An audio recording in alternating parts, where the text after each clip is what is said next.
All right, guys. So this is our first lesson in our unit on women's suffrage. So as you can see by this screen right here, we're talking about women's rights and a convention being held. Um, and this was July 19th through the 20th in 1848.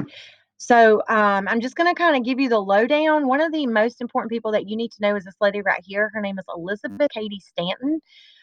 She was one of the spearheaders in this movement, and basically, women's suffrage is about women coming together to protest the right to vote. Because at this point, the Civil War has ended.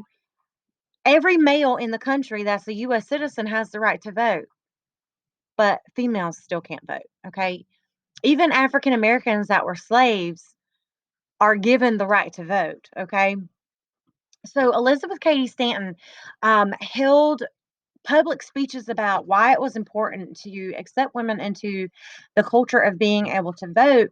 Um, and she let other women understand that they were just as important as their husbands were, that they could make just as many important decisions as their husbands can, and that basically there's no reason why women shouldn't have the right to vote.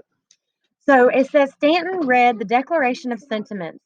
This speech was crafted after the Declaration of the Independence. Stanton wanted those who heard it to understand that women and men are created equal. On the second day of the convention, the general public, including men, were invited. About 50 men were in attendance, including the famous abolitionist Frederick Douglass, and you just read about him yesterday. Lucretia Mott spoke, and the group voted on 12 different resolutions calling for specific equal rights for women. So these resolutions are like their goals. What are their goals in earning the right to vote? What do they want women to achieve in this endeavor? So the biggest debate was regarding suffrage. Passing of the suffrage resolution marked the beginning of the women's suffrage movement in America. After the convention, women began to better organize and branch out in their efforts to secure voting rights.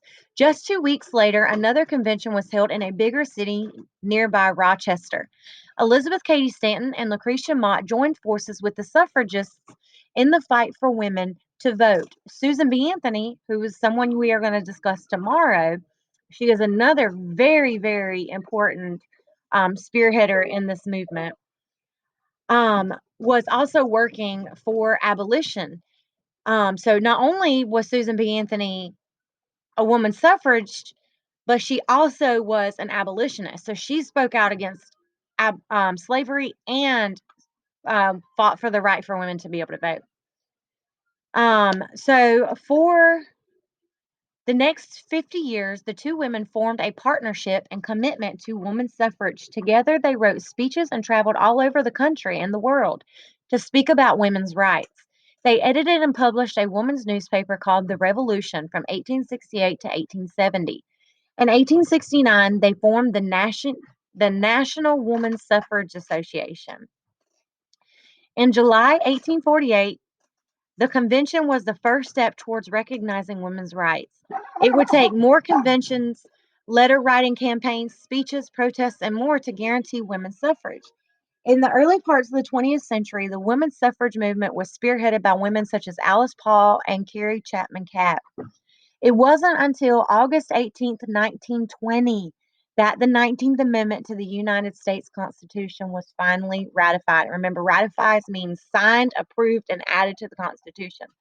So this convention started in 1848, and it was 1920 before anything was ever passed. Anything was ever ratified to the Constitution. So it was almost 100 years of well, not 100 years, probably 40 years of fighting and protesting for women to gain the right to vote. All right, so here are some just extra little things for you to know. And then this page has some things that you're going to be filling out, as well as that page. And then you're going to share this with me. Remember, my email is mlewis@bryan.k12.ga.us. And if you have any questions, let me know.